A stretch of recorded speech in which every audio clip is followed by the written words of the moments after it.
Have you ever started working on a new feature for your application only to realize that it requires a change to your database schema? No biggie, right? Just alter that column and ship the change, right? Not so fast. Schema changes are often a resource-intensive and table locking operation. This means that while you're running the schema change, your entire table might lock. Now, there are several types of locks, which we'll touch on later in this video. Some of them prevent other sessions from writing data, and some even prevent other sessions from reading data. Now, if your database is pretty small or you don't have any users, making schema changes might not be that big of a deal. But mission-critical applications, think healthcare or finance, cannot take any downtime. And even non-mission critical applications sometimes have tables so large that schema changes take days. In fact, at GitHub, the longest schema change took weeks. So, what do you do when you need to make a schema change, but you cannot take any downtime? This is where online schema change tools come into the picture. Online schema change tools allow you to make changes to your database schema without any table locking and any downtime. In this video, I'm going to cover how these tools work, some common locks you might see while running schema changes, some things that you get with MySQL's instant DDL, plus some bonus features you get with PlanetScale's online schema changes. Now, we're going to focus on MySQL here because, well, this is posted on the PlanetScale channel, and we're a MySQL database platform. Check us out. Now, before we get into how online schema change tools work, it's important to understand the locking mechanisms that can occur without these special tools in place. All right, so to demonstrate how making a schema change can lock up your database, let's run through an example. I have a Laravel application here with a MySQL database called BookChat. It has quite a few tables here. The main one we're going to focus on for the purpose of this demonstration is this books table here. Now let's take a look at that books table.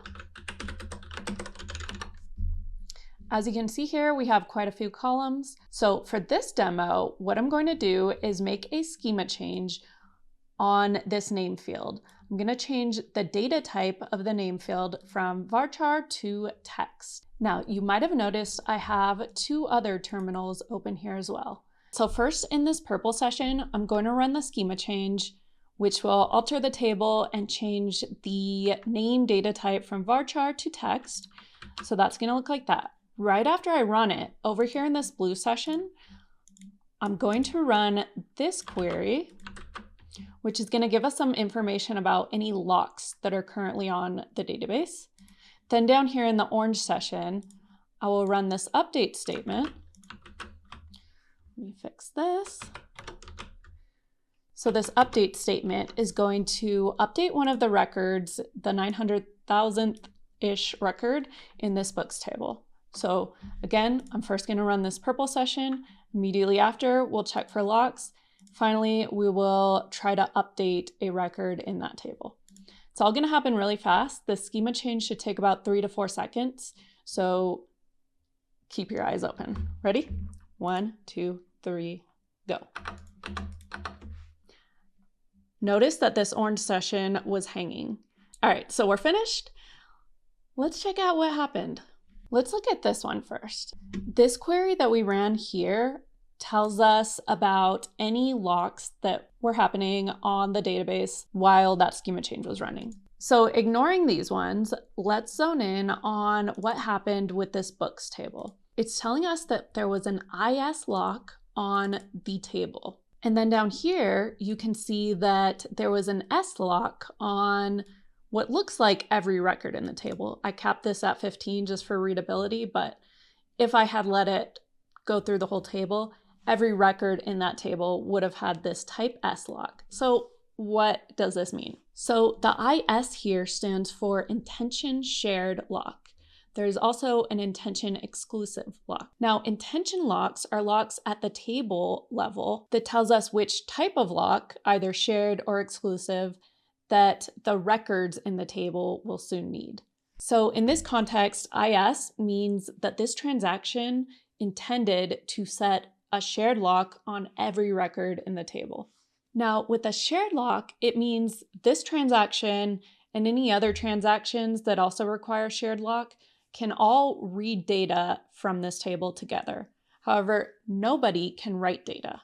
There's also something called an exclusive lock, which means the transaction that is granted an exclusive lock is allowed to write data and read data, but nobody else can write data or even read data. The only one that can access, read, and write that data is the transaction with the exclusive lock. So to recap, our schema change required a shared lock on every record in the table, all million plus of them. So that means while the schema change was running, other transactions could read data. However, this orange session where we updated one of those records actually did require an exclusive lock. So if you noticed, right after we ran this alter statement and then we ran this update statement, the update statement was hanging a bit. It actually didn't complete until after this schema change was finished. That's because the schema change let go of its shared lock it had, and that allowed this update statement to grab that exclusive lock and update the record. All right, so what does this mean for your users? Who cares, right? Well, it would take a really long time to update anything. Now again, if your app is super tiny or you don't have many users, it probably isn't a big deal. But a lot of companies cannot take any sort of downtime. So this kind of stuff just is not acceptable. It creates a horrible user experience and can really just bog down your system depending on what you're doing. I mentioned earlier that GitHub had schema changes that were so big it would take weeks. Can you imagine the user experience if you couldn't update anything for weeks? Not good. So what do you do instead? This is where online schema change tools come into the picture.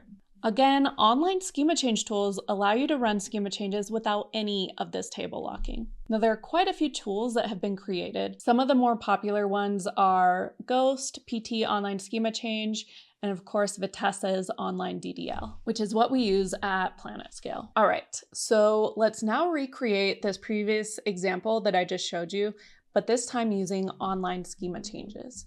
So PlanetScale gives us a really nice interface to perform online DDL using something we call safe migrations. All right, so I'm now here in my PlanetScale dashboard, and I have that same book chat database here.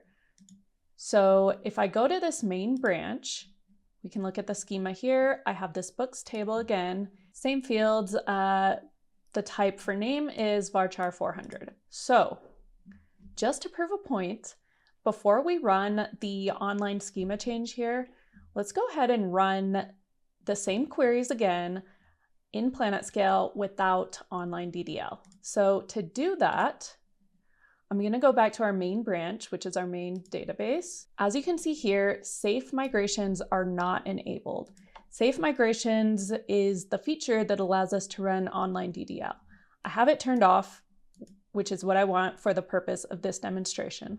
So I'm going to go into the console here, connect to the main branch, and we're actually going to start 3 sessions again, as we did in the previous example. All right, so let's go back and grab those same queries. This one will make the schema change. Over here, this one will show us those locks, and the last one will update this record. Again, what we expect, this is going to take a couple seconds to run. We expect to see the same type of lock on our table, and then we expect this one to hang until right after the schema change is complete, then this one should execute. Let me actually fix this really quickly, and here we go. You see this one down here where we're updating the record is hanging while this alter statement is running. And again, we can see our lock. So we have that same IS lock on the books table, and then that shared lock on every record in the books table. Down here, you probably noticed this update statement was hanging until this schema change completed. So as you can see, same thing we saw in the previous example. This one's running on PlanetScale without safe migrations enabled. All right, time for the final test. Let's do it with safe migrations enabled, which is what gives us online DDL. So I'm gonna go back to this main branch here and turn on safe migrations. There we go. Now, If you remember, I just updated that column to text. So we're actually, for this example, we're going to switch it back to the varchar. So to do that, we first have to make a new development branch off of this main branch. So what this new branch will do is create a copy of our database schema, our production database schema, and it'll allow us to make the schema change on that copy of the database. So we're going to call this text to varchar. This is essentially the same thing as a GitHub branch, but for your database. We'll keep it in the same region and I'll create that branch. All right, so now we're on this development branch here. I'm going to go back to the console. I'll connect to our development branch and I'm going to run that same schema change here on the development branch. So again, we're changing from text to varchar.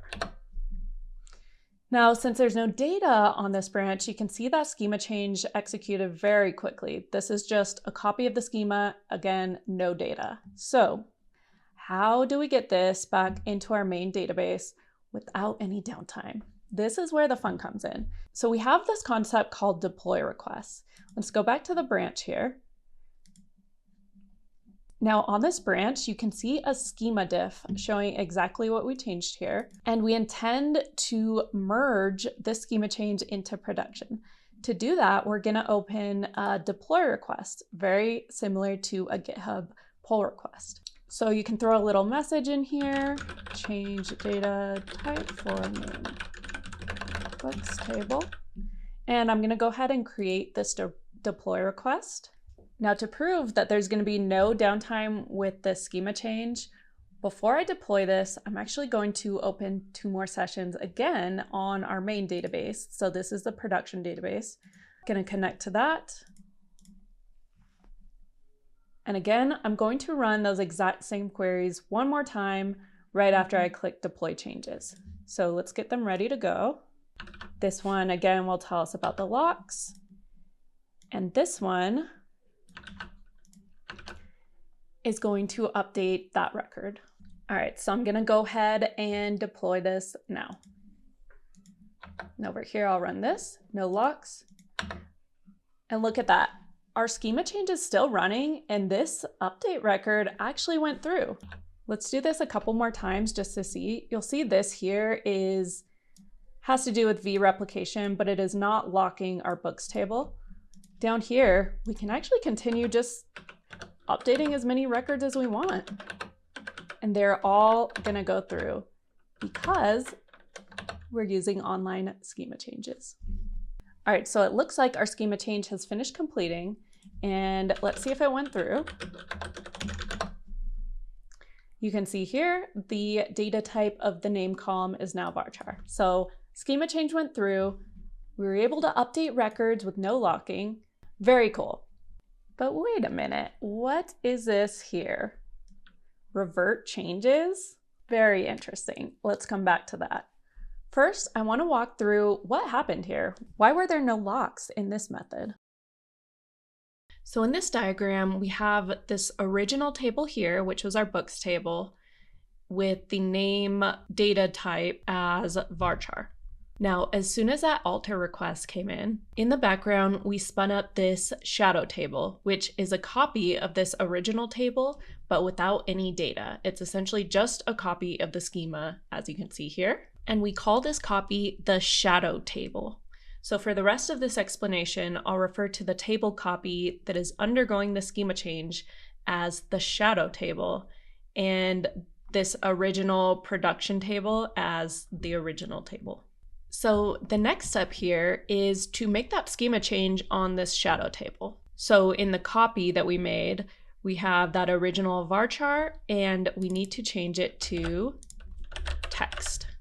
So the shadow table now has that alter statement applied to it. The name column has been updated to data type of text. So after that, we begin copying the data row by row, record by record, from that original table, which is our current production table, onto this shadow table. So that'll look like this, my cool book club.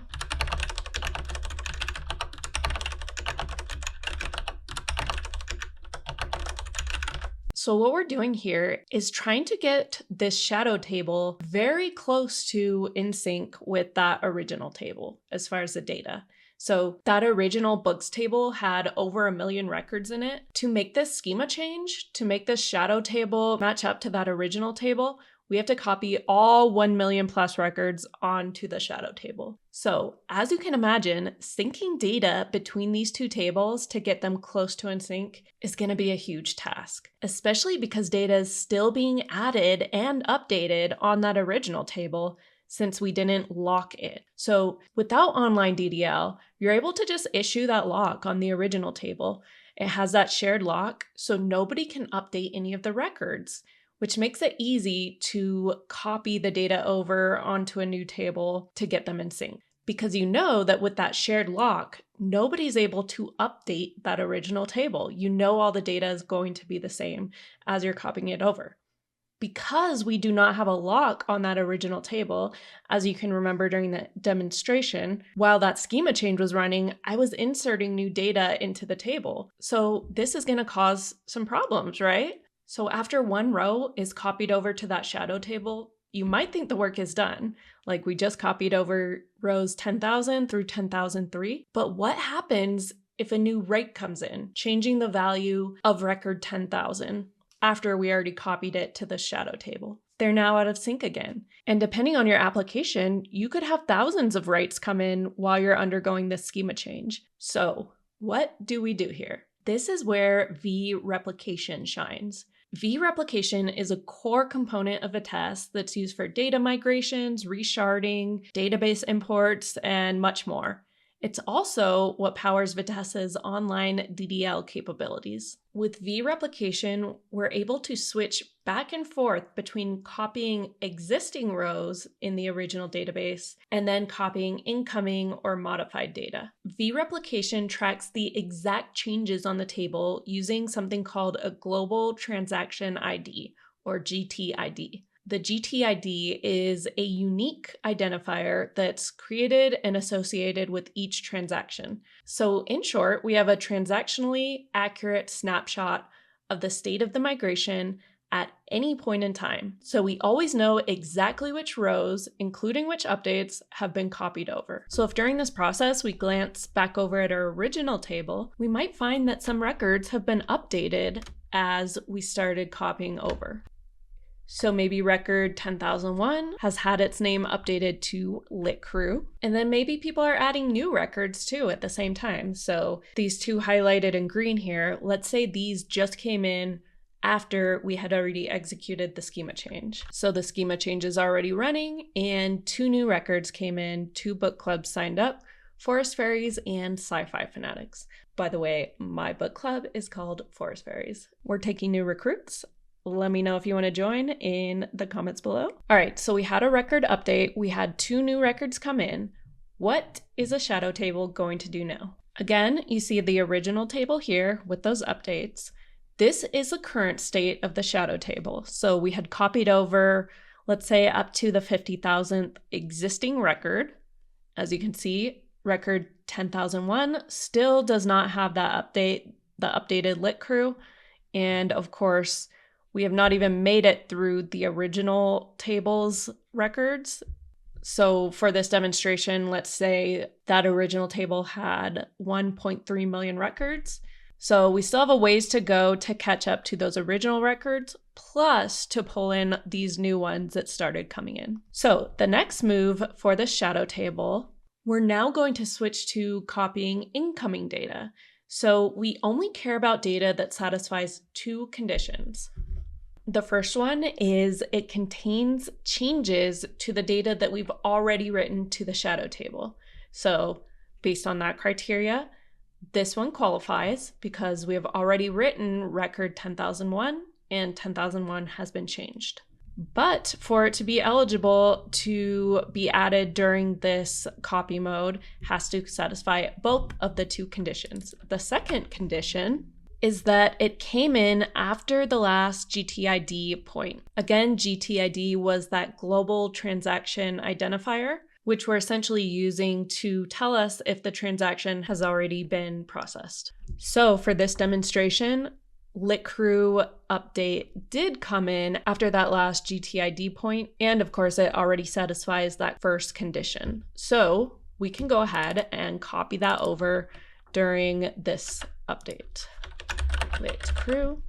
As you can see though, we're not going to copy these two new inserts that came in just yet, because we will encounter them eventually once we're back in copy mode. We use something called high watermark to just ignore those inserts for now. This is basically just a marker that shows us the highest point in a data file where the data has been written. So while we're in this copy mode, there could have been hundreds or thousands of changes that we're copying over right now, as long as they meet these two conditions.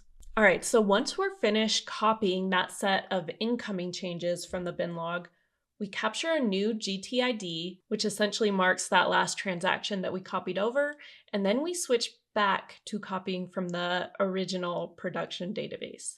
Now at this point, let's say we caught up to that new data that was inserted in step 4, so the Forest Fairies and Sci-Fi Fanatics, and we've gone ahead and copied that over now, plus any other new records that came in. Now, of course, in the few seconds it took to do that, more incoming traffic has arrived. So we continue to switch back and forth, back and forth, back and forth between copying over the modified data, like we did here in step 5, and copying over the existing and incoming data. So we switch back and forth over and over again until we've copied over all of the rows that did not have any changes, so everything from that original table, and have determined we're sufficiently caught up with the bin log events, so anything that changed in the meantime. Now, I said at the beginning, the goal of this was to get that original table and the shadow table as close to in sync as possible. It turns out we may never actually get these two tables 100% fully in sync, especially if that data is rapidly changing. But we don't need them to be perfectly in sync. We just need them to be very, very close. And then, once we determine that they are in near sync, we issue a hard stop on the process known as the cutover period. And it is here that I admit that I lied to you. I told you the whole point of this was so we never lock the table. Well, unfortunately, that was a lie.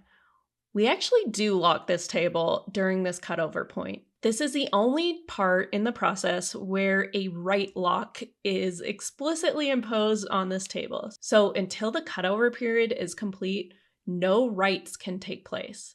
This is essentially the freeze point where we have determined that the shadow table is close enough in sync with this production table. However, it is still true that no downtime is acceptable during this process. So writes will still be allowed to take place from the application's and the user's perspective. You can still write data in, and it's not going to lag or hang or anything. What we're going to do is just hold those new writes that come in and apply them after the cutover period. The cutover period is very, very short, so we don't really consider this downtime because those writes are still allowed to go through. We're just holding them for a brief second on the backend while we do this cutover. Now, the cutover, what we're doing here is swapping these two tables. So that original table is swapped with the shadow table. And now that shadow table, which has the schema change on it, the name data type has been updated to text, this becomes a new production table. And again, remember, this shadow table also has all of the data, all of the updates, everything nearly in sync with that original table. So we swap these two, the shadow table becomes the production table, has the new schema change, everything is great, the migration process completes, and traffic starts accessing that new table, which was previously the shadow table. So we're done, right? Well, not quite. What happens to that original production table that we swapped away with the shadow table? Should we just delete it?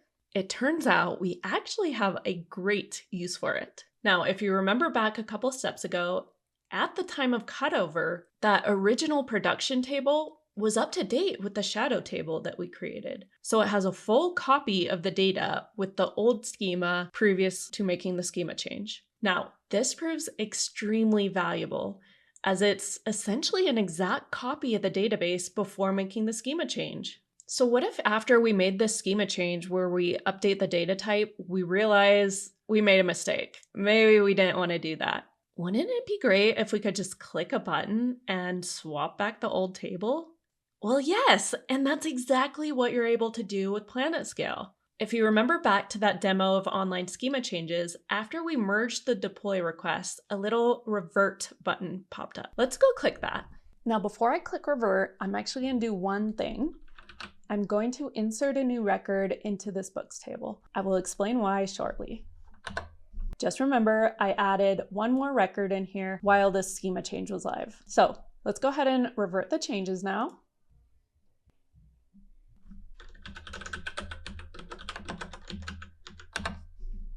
And just like that, we're back to that text column.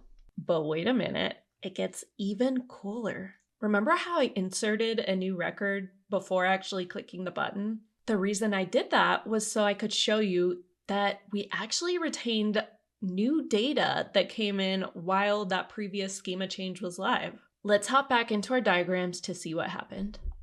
All right, so after the two tables were swapped and our shadow table became the new production table and that original production table became the new shadow table, we didn't just stop there. We were doing something a little sneaky in the background. We actually put this new shadow table through the same process as we did the schema change, where we switched back and forth between copying incoming data and updated data to keep this new shadow table in sync with the new production table. So when this new reading circle record came in to the new production table, record 1.4 million here, it was actually synced back to that new shadow table, the previously original table. And when record 10,002 here was updated to the Dragon's Den, that update was copied over as well. So once we clicked revert, what happened is that old original table, the diagram labeled new shadow table here that has that old varchar column on it, that was swapped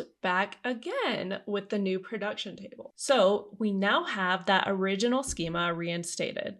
But even better, we have all of the new data that came in between the time that deploy request finished and the time we hit the revert button. And this is because once we swapped the shadow and production tables, we continued syncing them. This is a feature unique to Vitess's online DDL, and this is what gives us that revert button. Now, in theory, we could keep this running forever, but we do impose a 30-minute limit on it just because, as you can imagine, it's pretty resource intensive to keep these two in sync. But you should feel pretty confident making schema changes because you know if you do make a mistake, you can literally just swap back to the old schema without losing any data and without any downtime. Now, before we wrap up, I do want to mention that native MySQL has evolved a lot in the last few years, and they actually do offer quite a lot of online DDL capabilities now. Unfortunately, changing the data type of a column is not one of them, which is why I use that example in this demonstration. So if some things are supported natively in MySQL, why bother with online schema change tools at all? Very good question. There are quite a few drawbacks that come with relying on MySQL's online DDL. Primarily, there are just so many caveats depending on what you're doing. I mean, look at all the asterisks on this table. Really not something you want to be fiddling with when you know you cannot take any downtime at all. And if you do have a mission-critical application, PlanetScale offers a lot of other cool features related to schema changes that might be interesting to you. One of these is called gated deployments. With gated deployments, you're able to choose exactly when you cut over. So if you're at one of these companies where schema changes take hours to complete, you probably don't want it to cut over at 3 a.m. while you're asleep. Gated deployments allow you to run the schema change and then actually do the cutover very quickly once you're at your desk. And of course, you saw our revert feature, which can end up saving you a lot of headaches and, of course, your data. You also get deploy requests, which I showed you. These are great because they allow your team to review and approve any schema changes before they go live. And finally, we didn't touch on it too much here, but replication lag.